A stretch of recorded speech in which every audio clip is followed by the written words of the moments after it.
Hello दोस्तों, स्वागत है आप सभी का आपके अपने YouTube चैनल गुरुकुल एकेडमी में। दोस्तों, आज हम नाबार्ड पर चर्चा करेंगे और ये क्लास आपके लिए बहुत ही ज़्यादा महत्वपूर्ण है। नाबार्ड बहुत सारे ऐसे तथ्यों को देखेंगे जो थोड़ा सा मुश्किल होता है जिसको ढूंढने में, और जिससे प्रश्न बनने के बहुत ज़्यादा चांसेस हैं। आप जानते हैं राष्ट्रीय कृषि एवं ग्रामीण विकास बैंक महत्वपूर्ण भूमिका होती है इसकी ग्रामीण विकास की योजनाओं को और आजीविका से संबंधित योजनाओं को संचालित करने में। तो इसी पर ही आज हमारी पूरी चर्चा होगी और आप लोगों को बहुत सारे ऐसे फैक्ट मिलेंगे, बहुत सारी ऐसी चीज मिलेंगी जो आपके एग्जाम में आपको हेल्प करेंगी। ठीक है, उससे पहले दोस्तों एक चीज मैं आपके लिए बता दूं। हमारा जो है वो एडीओ का जो है वो 2025 बैच हमारा चल रहा है ना। इसमें गुरुकुल एकेडमी ऐप पर आपको ये अब 65% ऑफ में मात्र 699 रुपीज में आपको ये अवेलेबल है, मिल जाएगी। इसमें सभी सब्जेक्ट के आपको वीडियो क्लास मिलेंगे, सभी सब्जेक्ट के आप पीडीएफ में नोट्स मिलेंगे और सभी सब्जेक्ट के टेस्ट सीरीज आपको मिल जाएंगे। तो ये सारा का सारा दोस्तों वो मात्र 699 रुपीज में आपको मिल जाएगा। बहुत न्यूनतम फीस है। इसके लिए जो मेहनत है वो आप देखेंगे तो आपको समझ में आ जाएगा। ये कहाँ मिलेगा दोस्तों? नीचे डिस्क्रिप्शन बॉक्स में लिंक दिया हुआ है। उस डिस्क्रिप्शन बॉक्स में जाएंगे और वहां पर जो है वो आप पूरा डेमो क्लासेस देख लीजिए। इसके अलावा कोर्स का एप्लीकेशन का लिंक है, वहां पर भी जाकर एप्लीकेशन डाउनलोड करके भी आप देख सकते हैं कोर्स वाले सेक्शन में। इसके अलावा यदि आपकी कोई भी क्यूरी है तो कोई भी कुछ पूछना है तो इस नंबर पर 9770519143 पर आप कॉल कर सकते हैं और मैसेज कर सकते हैं।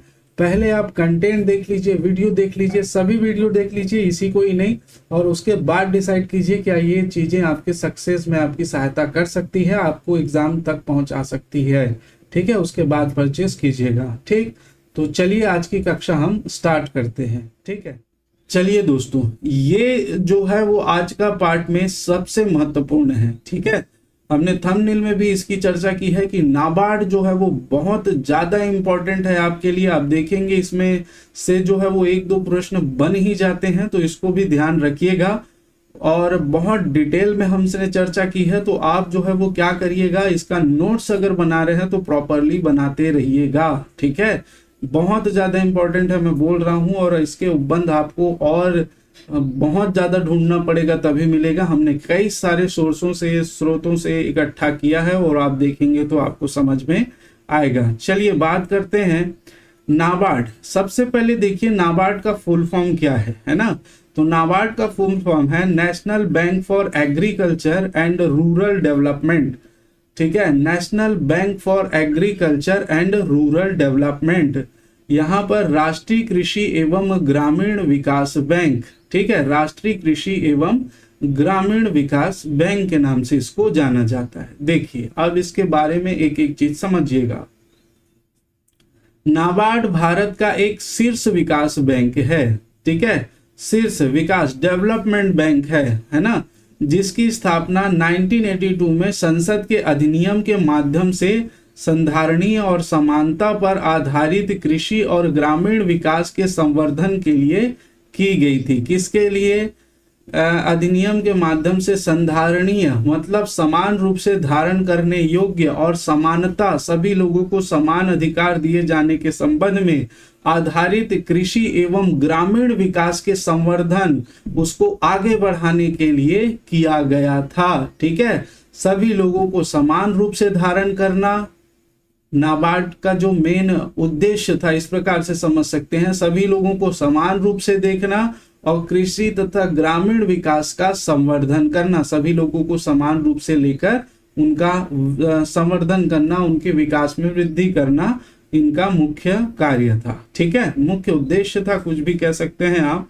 4 दशकों से अधिक इस यात्रा में इस प्रथम स्थानीय विकास वित्त संस्था ने कृषि वित्त आधारभूत संरचना विकास, बैंकिंग प्रौद्योगिकी, स्वयं सहायता समूहों और संयुक्त देयता समूहों के जरिए सूक्ष्म वित्त और ग्रामीण उद्यमिता तथा अन्य सहयोगों के माध्यम से भारत के गांवों के जीवन में रूपांतरण ला दिया है। ये सिर्फ आपके कॉन्सेप्ट को क्लियर करने के लिए है ताकि चीजें आपको याद रहे। इसका विकास कैसे हुआ है उस पर नजर डालिएगा, और जो जो बातें कही जा रही उस पर तो बहुत ज्यादा। देखिए, भारत सरकार ने ग्रामीण अर्थव्यवस्था में संस्थागत ऋण की महत्ता समझाते हुए कृषि और ग्रामीण विकास के लिए संस्थागत ऋण की व्यवस्थाओं की समीक्षा के लिए एक समिति क्राफिकार्ड का गठन किया। यह समिति 30 मार्च 1979 को योजना आयोग के पूर्व सदस्य श्री बी शिवरामन की अध्यक्षता में गठित की गई थी। ठीक है, तो यहाँ पर भारत सरकार ने ग्रामीण अर्थव्यवस्था में संस्थागत ऋण की महत्ता को समझाने के लिए कृषि और ग्रामीण विकास के लिए जो संस्थागत ऋण है उसके लिए एक समीक्षा करने के लिए एक समिति क्राफिकार्ड का गठन किया था।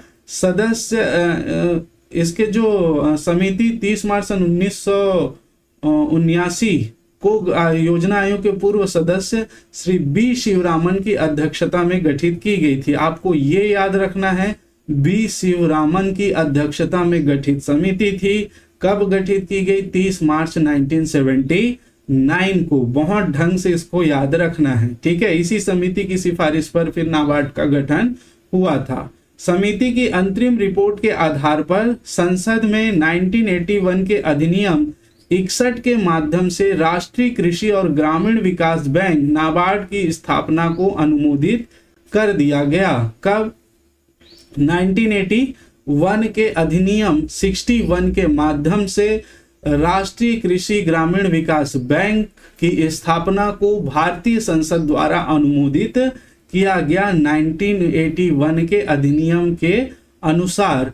और ये लागू कब हुआ? तो 5 नवंबर 1982 को राष्ट्र सेवा में समर्पित किया था इंदिरा गांधी जी ने। ठीक है, नेक्स्ट देखिए, इस एक में विकास वित्त संस्था की स्थापना ग्रामीण विकास से जुड़े ऋण संबंधी मुद्दों पर ध्यान केंद्रित के उद्देश्य की गई थी। ठीक है, तो ये जानते हैं नाबार्ड ग्रामीण विकास से जुड़े मुद्दे जो हैं उनके लिए जो है ऋण की समस्या पर जो है वो ध्यान केंद्रित करने के लिए किया गया था। आप जानते हैं जो बड़े बैंक थे वो तो सिटी में या जो पैसे वाले लोग हैं उनको तो दे देते थे ऋण की व्यवस्था, लेकिन ग्रामीण लोगों को अपना जीवन चलाने के लिए छोटे छोटे जो ऋण की आवश्यकता होती थी उसके लिए उनको बहुत ही संघर्ष करना पड़ता था। इसके लिए ही, इस पर ध्यान केंद्रित करने के लिए ही जो है इसकी जो है राष्ट्रीय कृषि ग्रामीण बैंक की स्थापना की गई थी। इस उद्देश्य के दृष्टिगत भारतीय रिजर्व बैंक के कृषि ऋण कार्यों तथा कृषक पुनर्वित्त और विकास निगम के पुनर्वित्त कार्यों को नाबार्ड को अंतरित कर दिया गया। रिजर्व बैंक ने कौन कौन से कार्य? तो कृषि ऋण कार्यों, इससे पहले कृषि संबंधित सारी चीजें और ऋण या पुनर्वित्त की व्यवस्था करना इसका किसका काम था? रिजर्व बैंक ऑफ इंडिया का काम था। जैसे ही नाबार्ड बना तो भारतीय रिजर्व बैंक ने कृषि ऋण कार्य, कृषि पुनर्वित्त विकास निगम के पुनर्वित्त कार्यों को नाबार्ड को जो है वो अंतरित कर दिया। ठीक है, इस संस्था को स्वर्गीय प्रधानमंत्री इंदिरा गांधी द्वारा 5 नवंबर 1982 को राष्ट्र सेवा में समर्पित किया गया। कब? 5 नवंबर सन 1982 को इसकी स्थापना हुई। 5 नवंबर 1982 राष्ट्रीय कृषि और ग्रामीण विकास बैंक अधिनियम 1981 के तहत जो संसद में जो है वो अनुमोदित किया गया था, उसके तहत 5 नवंबर 1982 की इसकी क्या हुई? स्थापना हुई। इसका मुख्यालय अगर पूछा जाए मुख्यालय कहाँ है तो ध्यान रखिएगा मुंबई में है। ठीक है, और सबसे बड़ी बात, ये प्रश्न जो है वो बहुत बढ़िया बन सकता है, जो नाबार्ड है क्या एक सांविधानिक निकाय है ना? आप इसको कई प्रकार से ले सकते हैं। एक सांविधानिक निकाय है, एक संवैधानिक निकाय है, या एक वैधानिक निकाय है। इस प्रकार से आपको पूछा जा सकता है। ठीक है, पूछा जा सकता है। तो ये संवैधानिक या सांवैधानिक नहीं है, ये वैधानिक निकाय है। ठीक है, ये एक नियम कानून, संसद द्वारा पास किसी नियम और कानून से बना हुआ निकाय है, इसीलिए ये वैधानिक निकाय है। यदि संविधान में निर्मित किसी अनुच्छेद, किसी नियम से बना होता संविधान के, तो ये संवैधानिक निकाय होता। ये एक वैधानिक निकाय है जो संसद के नियम कानून अधिनियम से बना हुआ है। ठीक है, नेक्स्ट देखिए, इसकी आरंभिक कैपिटल 100 करोड़ रुपए थी। ठीक है, आरंभिक कैपिटल कितनी थी? 100 करोड़ रुपए थी, जिसमें आरबीआई और भारत सरकार का हिस्सा 50:50 का था। मतलब 50-50% था, आरबीआई का 50% और भारत सरकार का 50%। मतलब आरबीआई ने 50 करोड़ दिया था और भारत सरकार ने 50 करोड़ दिया, दोनों को मिलाकर इसका कैपिटल कितना था? 100 करोड़ रुपए था। नेक्स्ट, पूर्णतः भारत सरकार के स्वामित्व में स्थित नाबार्ड ग्रामीण भारत की समृद्धि की कहानी लिख रहा है। भारत में कृषि एवं ग्रामीण विकास के संबंध में एक शीर्ष विकास वित्तीय संस्थान के रूप में नाबार्ड की स्थापना की गई। शीर्ष विकास वित्तीय संस्थान नाबार्ड है। भारतीय रिजर्व बैंक की 3 संस्थाओं के कार्यों को नाबार्ड को हस्तांतरित कर दिया गया। ये 3 संस्थाएं निम्न थी। इसको भी आप ध्यान रखेंगे कि जब नाबार्ड बना तो भारतीय रिजर्व बैंक के किन 3 संस्थान के कार्य को नाबार्ड को जो है वो क्या कर दिया गया? हस्तांतरित कर दिया गया।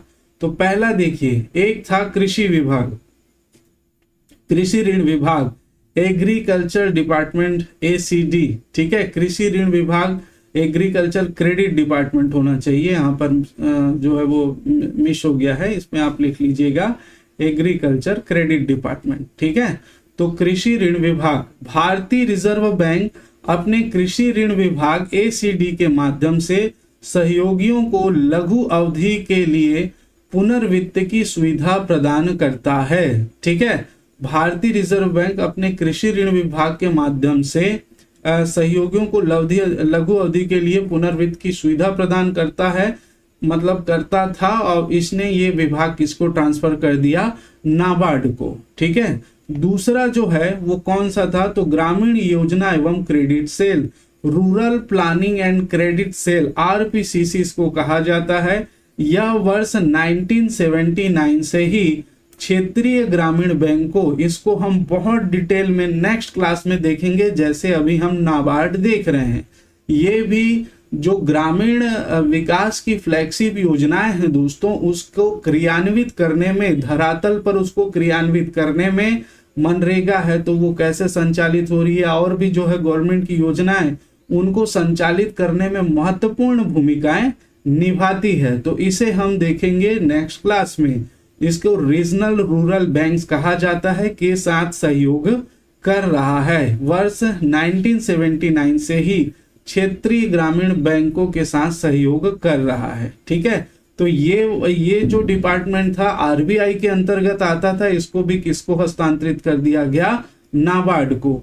तीसरा देखें, कृषि पुनर्वित्त एवं विकास corporation, agricultural refinance and development corporation, ARDC. भारतीय रिजर्व बैंक ने वर्ष 1963 में एक पुनर्वित्त एजेंसी के रूप में कार्य करने के लिए कृषि पुनर्वित्त corporation, agriculture refinance corporation, ARC की स्थापना की।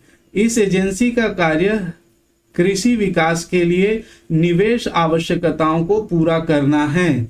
इसका कार्य क्या था? कृषि विकास के लिए निवेश आवश्यकताओं को पूरा करना। वर्ष 1975 में कृषि क्षेत्र में विकास एवं संवर्धन को बढ़ावा देने के लिए एआरसी का नाम बदलकर कृषि पुनर्वित्त एवं विकास कॉर्पोरेशन, एआरडीसी कर दिया गया था। तो ये 3 हैं दोस्तों, आपको इतना डिटेल में नहीं, लेकिन कब था, कब स्थापित हुआ था, और ये इसके कौन कौन से डिपार्टमेंट थे उसको थोड़ा सा ध्यान रखेंगे। तो ये 3 डिपार्टमेंट किसको हस्तांतरित कर दिया गया? नाबार्ड की स्थापना के बाद आरबीआई के द्वारा जो है वो नाबार्ड को स्थानांतरित कर दिया गया, हस्तांतरित कर दिया गया। ठीक है, नाबार्ड के विजन की बात करें दोस्तों, इसका लक्ष्य जो है वो ग्रामीण समृद्धि के लिए राष्ट्रीय विकास बैंक, इसका विजन है। ठीक है, मिशन की बात करें तो सहभागिता, संधारणीयता, समानता पर आधारित, इसके बारे में मैंने बताया। सहभागिता, सभी का समान रूप से भाग हो, संधारण हो, सभी को समान रूप से लिया जाए, और समानता पर आधारित वित्तीय एवं गैर वित्तीय सहयोगों, नवोन्मेषों, प्रौद्योगिकी और संस्थागत विकास के माध्यम से समृद्धि लाने के लिए कृषि और ग्रामीण विकास का संवर्धन करना इसका मिशन है। ये कार्य क्या करता है? तो ये मुख्य रूप से 3 पॉइंट पर कार्य करता है। पहला जो पॉइंट है वो वित्त से संबंध में पुनर्वित्त उपलब्ध कराता है, वित्त उपलब्ध कराता है। दूसरा डेवलपमेंट, विकास लक्ष्य कार्य, ठीक है, विकास का कार्य। तीसरा जो है विकास के लिए योजनाएं बनाने का कार्य, जिला स्तर पर योजनाएं बनाता है। तीसरा पॉइंट है इनका पर्यवेक्षण का कार्य या निरीक्षण का कार्य। तो ये मुख्य रूप से 3 पॉइंट, वित्तीय संबंधी, विकास लक्ष्य डेवलपमेंट से संबंध और पर्यवेक्षण या निरीक्षण से संबंधित जो है वो कार्य करता है। कौन? नाबार्ड। यहाँ पर देखिए ये पुनर्वित्त की सहायता उपलब्ध कराता है, ठीक है। नाबार्ड जो है वो आप जानते हैं सहकारी बैंक जो है, राज्य सहकारी बैंक, जिला सहकारी बैंक जो है, इनको क्या करता है? पुनर्वित्त की सहायता उपलब्ध कराता है। जिला स्तरीय ऋण योजनाएं बनाता है, ये जिला स्तरीय ऋण योजनाएं बनाता है और बैंकों को उस आगे आने के लिए, विकास के लिए, डेवलप के लिए उसको प्रेरित करने का भी कार्य करता है, ठीक है। नई विकास योजनाएं बनाना, है ना, जो ग्रामीण विकास के लिए नई नई योजनाएं बनाने का कार्य किया जाता है। भारत सरकार की विकास की योजनाओं का कार्यान्वयन इनका मुख्य कार्य, ठीक है। भारत सरकार द्वारा जितनी भी विकास संबंधी योजनाएं चलाई जा रही है उनका क्रियान्वयन करना जो है वो किसका कार्य है? नाबार्ड उसके क्रियान्वयन का कार्य करती है। विपणन प्लेटफॉर्म, विपणन व्यापार से संबंधित जो है वो भूमि प्रदान करना, प्लेटफॉर्म प्रदान करना, ताकि वो जो है वो अपना व्यापार कोई भी ग्रामीण क्षेत्र में किसी भी चीज में जो है वो चाहे वो सूक्ष्म उद्योग हो या उसके द्वारा कुछ उत्पादित किया जा रहा हो या किसी भी प्रकार का कोई कार्य किया जा रहा है तो उसको व्यापार संबंधी प्लेटफॉर्म उपलब्ध कराना। नेक्स्ट है कौशल विकास का प्रशिक्षण। तो इसमें जानते हैं ऐसे लोग, ग्रामीण क्षेत्र के ऐसे लोग जो किसी कार्य में कुशल नहीं है, उनको किसी भी प्रकार का कोई हुनरमंद व्यक्ति है उसको प्रशिक्षण करवाना, उस संबंधित चीज जिसमें वो काम कर रहा है उसका प्रशिक्षण उसको प्रदान करने के संबंध में कार्य। 8वां देखिए सहकारी बैंकों, क्षेत्रीय ग्रामीण बैंकों का पर्यवेक्षण, ये सभी कार्य क्षेत्र के अंतर्गत आते हैं। मैंने बताया सहकारी बैंक और क्षेत्रीय ग्रामीण बैंकों के पर्यवेक्षण का भी कार्य जो है वो इसके अंतर्गत आता है। इसके अलावा यह कोऑपरेटिव बैंकों, सहकारी बैंकों एवं क्षेत्रीय ग्रामीण बैंकों का निरीक्षण करता है और साथ ही उन्हें CBS platform, core banking solution से जुड़ने में सहयोग करता है। सीबीएस मतलब कोर बैंकिंग सॉल्यूशन। अब ये सीबीएस प्लेटफॉर्म क्या है? तो सीबीएस प्लेटफॉर्म अर्थात कोर बैंकिंग सॉल्यूशन एक ब्रांचों का नेटवर्क है जो ग्राहकों को उनके अकाउंट्स के संचालन में समर्थन करता है और सीबीएस नेटवर्क पर मौजूदा बैंकों की किसी भी ब्रांच में से बैंकिंग सेवा प्रदान करता है। तो ये कोर बैंकिंग सॉल्यूशन मतलब एक ही जगह जो है बैंक की सारी सुविधाएं किसानों को एक ही ब्रांच से उपलब्ध हो जाए, इसे हम कहते हैं कोर बैंकिंग सॉल्यूशन।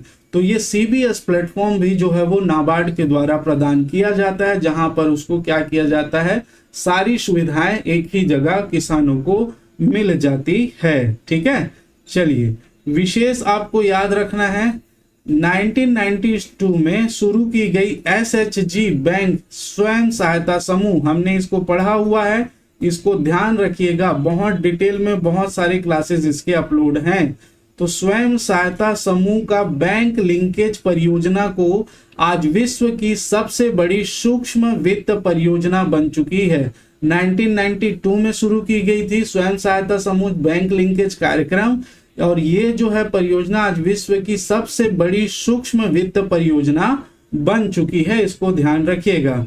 नेक्स्ट देखिए, किसान क्रेडिट कार्ड को करोड़ों किसानों के लिए आराम के साधन के रूप में मान्य किया गया है। किसे? किसान केसीसी, किसान क्रेडिट कार्ड भी जो है वो प्रोवाइड किया जाता है। तो इससे करोड़ों किसानों के लिए आराम का साधन, 0% ब्याज पर लोन मिलता है ना। इसके अलावा हमने जलवायु रोध के संधारणीय साधन के रूप में वाटरशेड विकास के क्षेत्र में अग्रणी भूमिका निभाई है। जलवायु अवरोध के संधारण के क्षेत्र में इसमें हम देखेंगे छत्तीसगढ़ में इनकी क्या भूमिका रही है। और भारत की कुल ग्रामीण आधारभूत संरचना के 5वें हिस्से का सफलतापूर्वक वित्त पोषण किया है। तो ये मुख्य बातें थी, इनके कार्य थे, इसको ध्यान रखेंगे। अब हम देखेंगे इसमें जो है वो संशोधन किया गया 2017 में। ठीक है, क्या संशोधन हुआ है उसके बारे में हम चर्चा करते हैं। राष्ट्रीय कृषि और ग्रामीण विकास बैंक संशोधन विधेयक 2017। राष्ट्रीय कृषि और ग्रामीण विकास बैंक संशोधन विधेयक 2017 को वित्त मंत्री श्री अरुण जेटली ने 5 अप्रैल 2017 को लोकसभा में पेश किया। विधेयक का उद्देश्य राष्ट्रीय कृषि और ग्रामीण विकास बैंक अधिनियम 1981 में संशोधन करना था। तो जो राष्ट्रीय कृषि और ग्रामीण विकास बैंक 1981 का जो अधिनियम था, जिसके आधार पर नाबार्ड की स्थापना हुई थी, उसमें संशोधन करना था। मुख्य उद्देश्य अरुण जेटली ने 5 अप्रैल 2017 को लोकसभा में पेश किया। बातें क्या की, देखिए 1981 के अधिनियम में राष्ट्रीय कृषि और ग्रामीण विकास बैंक की स्थापना का प्रावधान है। नाबार्ड ग्रामीण क्षेत्रों में कृषि और औद्योगिक विकास के लिए ऋण जैसी सुविधाएं प्रदान करने और विनियमित करने के लिए जिम्मेदार है। ये 1981 में है। नाबार्ड की पूंजी में वृद्धि की गई। सबसे पहला क्या किया गया, जो नाबार्ड के संशोधन में उसकी पूंजी में वृद्धि की गई। 1981 के अधिनियम के तहत नाबार्ड की पूंजी 100 करोड़ रुपए हो सकती है। किसके तहत, 1981 के तहत। इस पूंजी को केंद्र सरकार भारतीय रिजर्व बैंक के परामर्श से, केंद्र सरकार ने भारतीय रिजर्व बैंक के परामर्श से कितना कर दिया, 5000 करोड़ रुपए तक बढ़ा सकती है। कितने तक बढ़ा सकती है, 5000 करोड़ रुपए तक बढ़ा सकती है। नेक्स्ट, विधेयक केंद्र सरकार को इस पूंजी को बढ़ाकर 30,000 करोड़ रुपए करने की अनुमति देता है। तो ये केंद्र सरकार कितना तक बढ़ा सकती है, रिजर्व बैंक के परामर्श से 5000 करोड़ रुपए तक बढ़ा सकती है। और जो विधेयक है वो केंद्र सरकार को पूंजी को बढ़ाकर कितना, 30,000 करोड़ रुपए करने की अनुमति भी प्रदान करता है। यदि आवश्यक हो तो केंद्र सरकार आरबीआई के परामर्श से पूंजी को 30,000 करोड़ रुपए से अधिक तक बढ़ा सकती है। तो ये पूर्णतः डिपेंड करेगा कि भारत सरकार जो है आरबीआई के साथ सलाह मशवरा करे। 5,000 रुपए से लेकर वो 30,000 और 30,000 से भी बढ़ाने का जो है वो प्रावधान इसमें किया गया है। तो पहले जो 100 करोड़ था उसको बढ़ा दिया गया है। दूसरा जो है वो क्या किया गया है संशोधन, तो आरबीआई के हिस्से का केंद्र सरकार को हस्तांतरण कर दिया गया है। जो आरबीआई का इसमें निवेश था उसको किसको हस्तांतरण कर दिया गया, केंद्र सरकार को। 1981 के अधिनियम के तहत केंद्र सरकार और आरबीआई को मिलाकर नाबार्ड की कम से कम 51% शेयर पूंजी रखनी चाहिए। 1981 में जो अधिनियम बना था उस अधिनियम के तहत केंद्र सरकार और आरबीआई को मिलाकर नाबार्ड की कुल पूंजी का 51% शेयर उसके पास रखना था। विधेयक में प्रावधान है कि अकेले केंद्र सरकार को नाबार्ड की कम से कम 51% पूंजी रखनी चाहिए। इस विधेयक में यह प्रावधान किया गया कि अकेले केंद्र सरकार को जो है वो नाबार्ड की कम से कम 51% शेयर जो है वो पूंजी रखनी चाहिए। विधेयक आरबीआई द्वारा धारित शेयर पूंजी को केंद्र सरकार को हस्तांतरित करता है। ये आरबीआई ने जो शेयर धारण किया है उसको केंद्र सरकार को क्या करता है, हस्तांतरित करता है, जिसका मूल्य 20 करोड़ रुपए है। कितना है, 20 करोड़ रुपए है। केंद्र सरकार आरबीआई को बराबर राशि देगी। वो अपना शेयर देंगे तो इनके बराबर की राशि को आरबीआई को देगी। तो ये दूसरा मुख्य संशोधन ध्यान रखेंगे। तीसरा, सूक्ष्म लघु और मध्यम उद्यम विधेयक लघु उद्योग और छोटे और विकेंद्रीकृत क्षेत्र में उद्योग शब्दों को एमएसएमई विकास अधिनियम 2006 में परिभाषित कर सूक्ष्म उद्यम, लघु उद्यम और मध्यम उद्यम शब्दों से प्रतिस्थापित करता है। ठीक है, इसको पढ़ लीजिएगा। 1981 के अधिनियम के तहत नाबार्ड मशीनरी एवं संयंत्र में 20 लाख रुपए तक के निवेश करने वाले उद्योगों को ऋण और अन्य सुविधाएं प्रदान करने के लिए जिम्मेदार था। ठीक है, कितने तक के लिए, 20 लाख रुपए तक के लिए निवेश करने वाले उद्योगों को ऋण व अन्य सुविधाएं प्रदान करने के लिए जिम्मेदार था। ठीक है, अब इस विधेयक इससे विनिर्माण क्षेत्र में 10 करोड़ रुपए और सेवा क्षेत्र में 5 करोड़ रुपए तक के निवेश वाले उद्यमों पर लागू करने के लिए विस्तारित करता है। पहले कितना था? 20 लाख, अब कितना हो गया दोस्तों? विनिर्माण क्षेत्र में 10 करोड़ रुपए और सेवा क्षेत्र में 5 करोड़ रुपए तक के निवेश वाले उद्यमों में अब ये लागू होगा। ठीक है, इसको ध्यान रखेंगे। नेक्स्ट, 1981 के अधिनियम के तहत लघु उद्योगों के विशेषज्ञों को नाबार्ड के निदेशक मंडल, अब क्या होगा? लघु उद्योगों के विशेषज्ञों को नाबार्ड के निदेशक मंडल और सलाहकार परिषद में शामिल किया गया है 1981 के अधिनियम के तहत। इसके अलावा लघु, अति लघु और विकेंद्रीकृत क्षेत्र के उद्योगों को ऋण प्रदान करने वाले बैंक नाबार्ड से वित्तीय सहायता प्राप्त करने के पात्र हैं। विधेयक इन प्रावधानों को सूक्ष्म, लघु और मध्यम उद्यमों तक बढ़ाता है। ये विधेयक जो है, इन प्रावधान जो ये ऊपर लागू किया गया है उसको सूक्ष्म, लघु और मध्यम उद्योगों को क्या करता है? बढ़ाता है। इसको भी ध्यान रखेंगे। नेक्स्ट जो इसका अंतिम संशोधन है वो ध्यान रखिएगा, कंपनी अधिनियम 2013 के साथ संगतता। देखिए, विधेयक नाबार्ड अधिनियम 1981 के अंतर्गत कंपनी अधिनियम 1956 के प्रावधानों के संदर्भ को कंपनी अधिनियम 2013 के संदर्भों से प्रतिस्थापित करता है। इसमें निम्नलिखित से संबंधित प्रावधान शामिल है। पहला, सरकारी कंपनी की परिभाषा और दूसरा ऑडिटरों की योग्यता के संबंध में है। इसमें इतना ही ध्यान रखिए, ज्यादा इसमें डिटेल में जाने की जरूरत नहीं है। इसमें और आपको अधिक नहीं रखना है। इसमें क्या परिवर्तन हुआ है बस उसी को ही आप ध्यान रखिए। ठीक है, चलिए, तो ये था दोस्तों जो इसमें संशोधन हुआ था। अब देखिए विशेष तथ्य जो ग्रामीण आधारभूत सुविधा विकास निधि, ये आर्थिक सर्वेक्षण का आंकड़ा है दोस्तों। आप देखिएगा किसका आंकड़ा है? आर्थिक सर्वेक्षण का। उसमें दिया हुआ है, कुछ चीजें और एक्स्ट्रा हैं, परंतु ये आर्थिक सर्वेक्षण 2024-25 में आपको मिल जाएगा। ठीक है, तो देखिए इसमें पढ़ना क्या है उसको मेन ध्यान रखिएगा। पहले देखिए, ग्रामीण आधारभूत सुविधा विकास निधि, RIDF के नाम से जिसको जानते हैं। ठीक है, RIDF, इस निधि के अंतर्गत इसके जो फुल फॉर्म्स को भी आप लोग सभी को अलग से लिख कर याद करिएगा। जितने भी फुल फॉर्म्स हैं उसको भी आप अलग से लिख कर याद करिएगा, बहुत ही महत्वपूर्ण हो जाता है।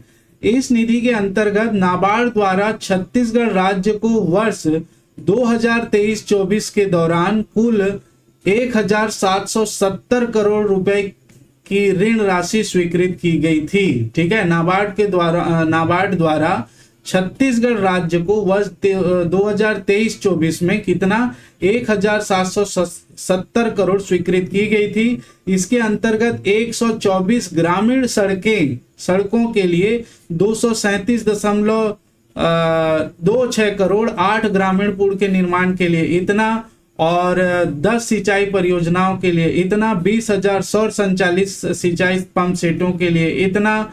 और ये आप पूरा पढ़ लीजिएगा, ये ज्यादा डिटेल में नहीं पूछेगा, है ना। आप चाहें तो इसको बहुत डिटेल में पढ़ते रहिए।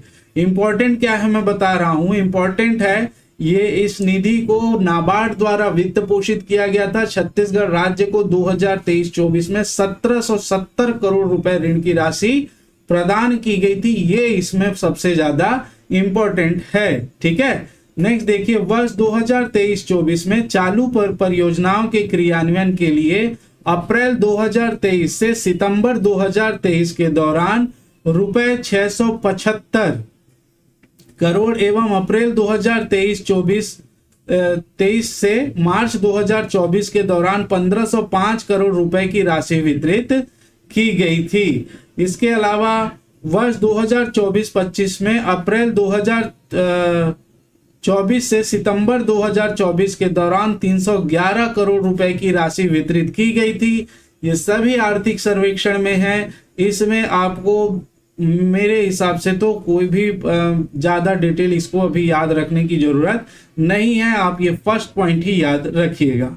छत्तीसगढ़ राज्य में RIDF के अंतर्गत छत्तीसगढ़ राज्य के निर्माण सन 2000 से संचयी रूप से 31 मार्च 2024 तक कुल 16,945 परियोजनाओं हेतु 16,332 करोड़ रुपए की राशि स्वीकृत की गई एवं इसी मद में संचयी रूप से 12,328 करोड़ रुपए की राशि वितरित की गई थी। ये वाला सेकेंड पॉइंट के रूप में आप याद कर सकते हैं और ये फर्स्ट पॉइंट के रूप में याद करिएगा, बाकी आपको याद करने की जरूरत नहीं है। RIDF जो है वो नाबार्ड ने उसको पैसा दिया था और वो नाबार्ड का वित्त उसमें पोषित होता है, इसको आप ध्यान रखेंगे और इससे उसमें जो है वो गतिविधियां संचालित होती है। नाबार्ड द्वारा वित्त पोषित ये आप योजना आप समझ सकते हैं, ठीक है।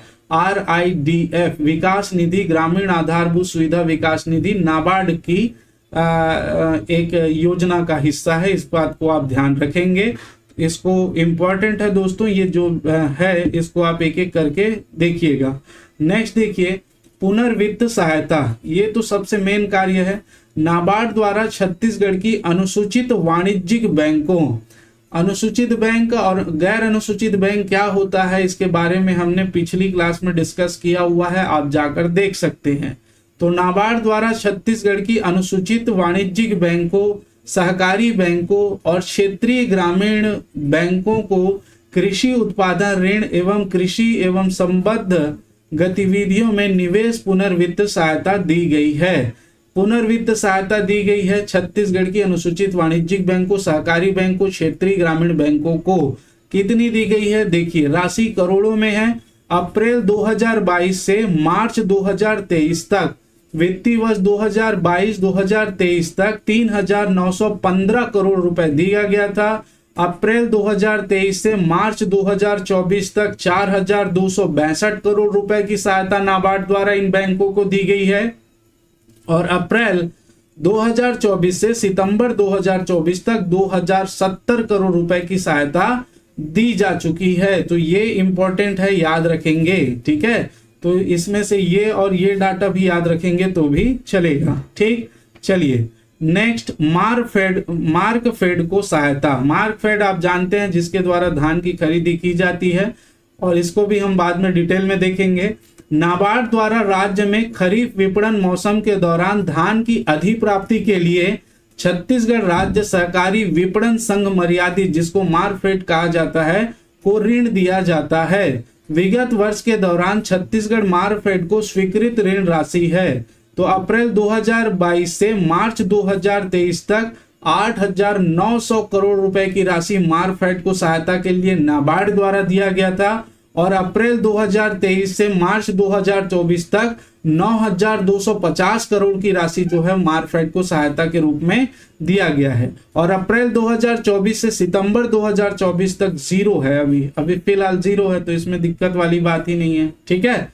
चलिए नेक्स्ट हम देखें चौथा, सहकारी बैंकों को प्रत्यक्ष पुनर्वित्त सहायता। जो सहकारी बैंक है उनको डायरेक्टली जो है वो पुनर्वित्त उपलब्ध कराना।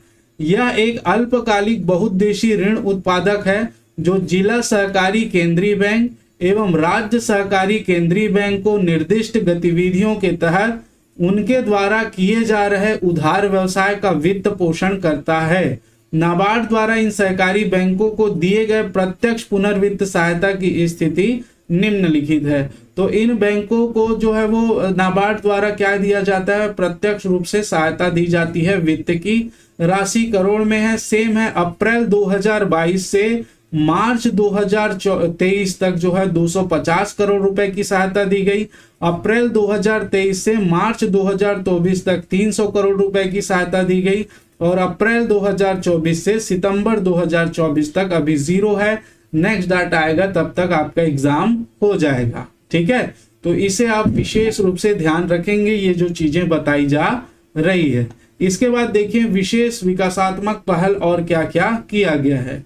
तो स्वयं सहायता समूह, जिसके बारे में मैंने अभी बताया था। बैंक लिंकेज कार्यक्रम, स्वयं सहायता समूहों को बैंक से जोड़ने का कार्यक्रम नाबार्ड द्वारा 1991-92 में प्रायोगिक आधार पर प्रारंभ किया गया था। किसके द्वारा? नाबार्ड के द्वारा प्रारंभ किया गया था स्वयं सहायता समूह के बैंक लिंकेज कार्यक्रम। और तब से नाबार्ड स्वयं सहायता समूह का प्रसार और संवर्धन कर रहा है तथा स्वयं सहायता समूहों को बैंक ऋण से जोड़ने के कार्यक्रम का वित्त पोषण कर रहा है।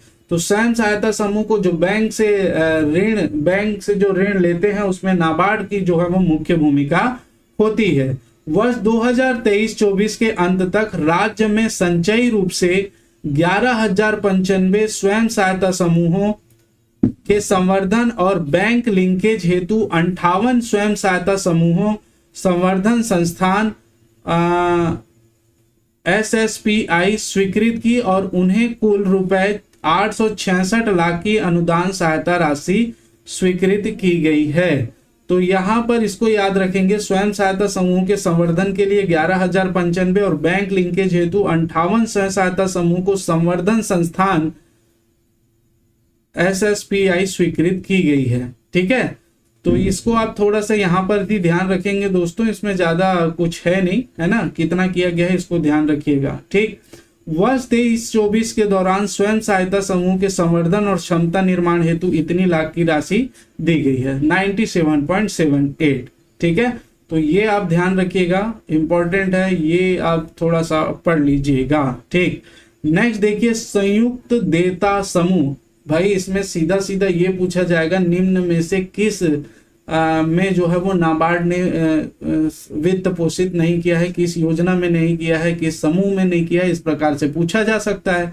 तो इसको आप थोड़ा सा ध्यान रखिएगा, पढ़िएगा जरूर। ठीक है, और जो पॉइंट बताया जा रहा है उसको तो विशेष रूप से संयुक्त देयता समूह JLG नाबार्ड ने काश्तकारों, बटाईदारों, मौखिक पट्टेदारों और सीमांत किसानों के समूह के संवर्धन और वित्त पोषण के लिए यह योजना बनाई है।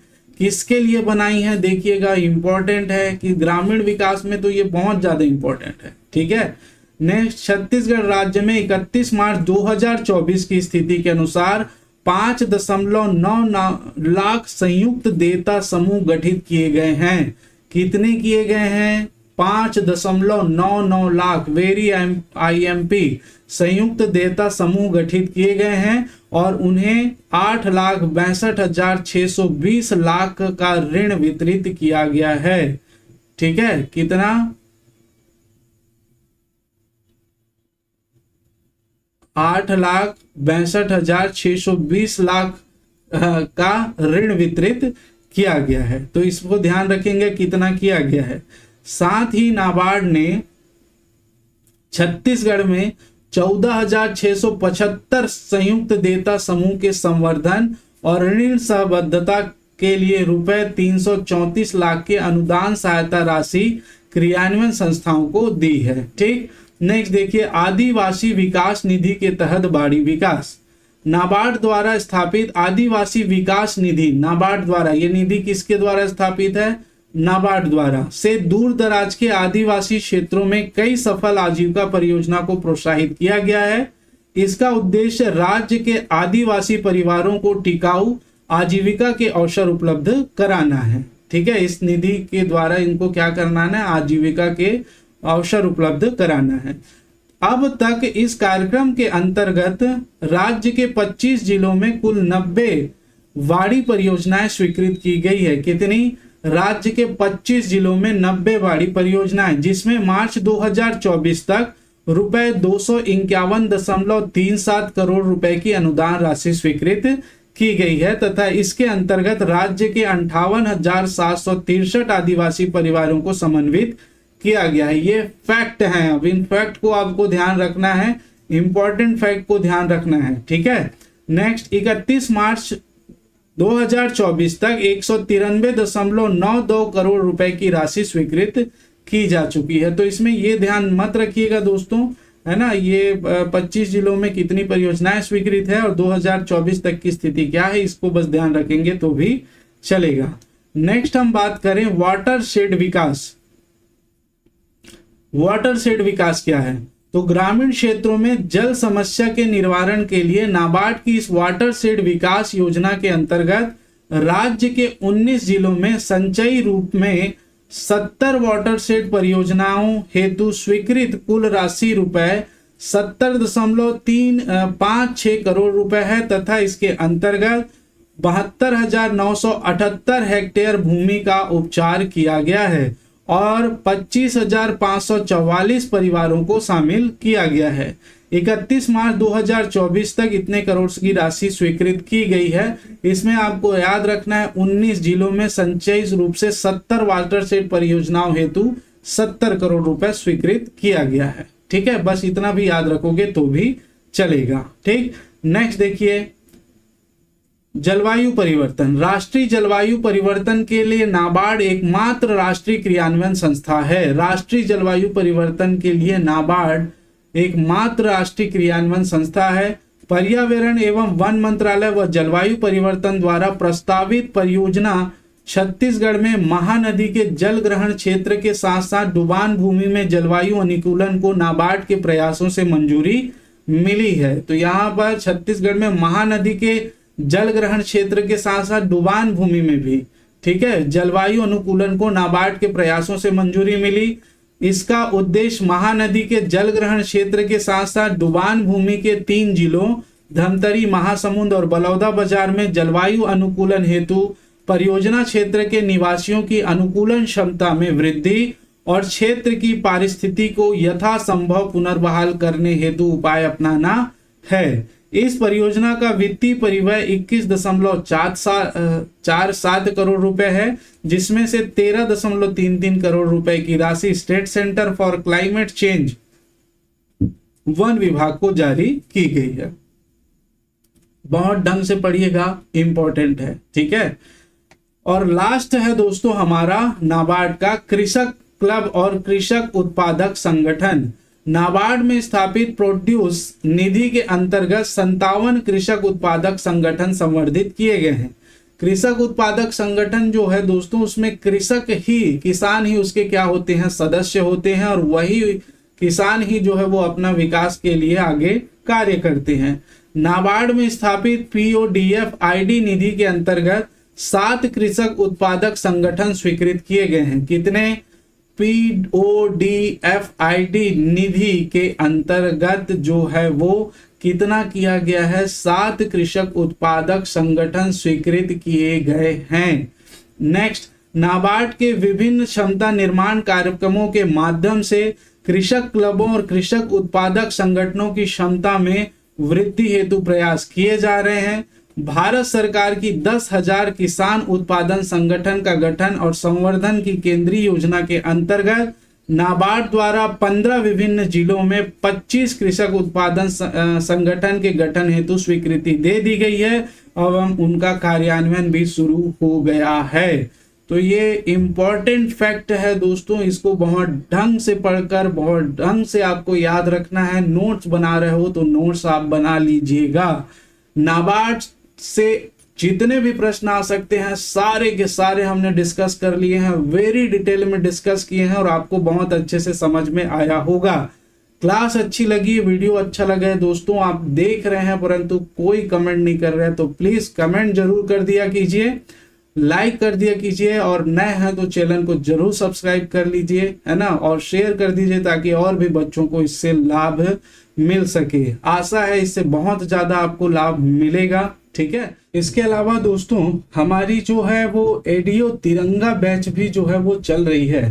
तिरंगा बैच उन बच्चों के लिए है जिन बच्चों की जो है वो तैयारी पूरी हो गई है ना, CG GS का और हिंदी का। उनको सिर्फ क्या चाहिए? पंचायती राज व्यवस्था चाहिए और ग्रामीण विकास की फ्लैगशिप योजना और आजीविका संबंधित योजनाएं, इन सभी का जो है वो पूरा वीडियो क्लास और PDF नोट्स आपको मात्र 499 रुपीज में हमारे एप्लीकेशन पर मिल जाएगा। एप्लीकेशन गुरुकुल एकेडमी ऐप, नीचे डिस्क्रिप्शन बॉक्स में मैंने बताया लिंक दिया हुआ है, तो वहां पर से जाकर आप जो है वो परचेस कर सकते हैं। और कोई भी आपको कुछ पूछना हो तो इन नंबरों पर संपर्क कर सकते हैं। ठीक है, तो चलिए आज के लिए इतना ही। आप सभी का धन्यवाद।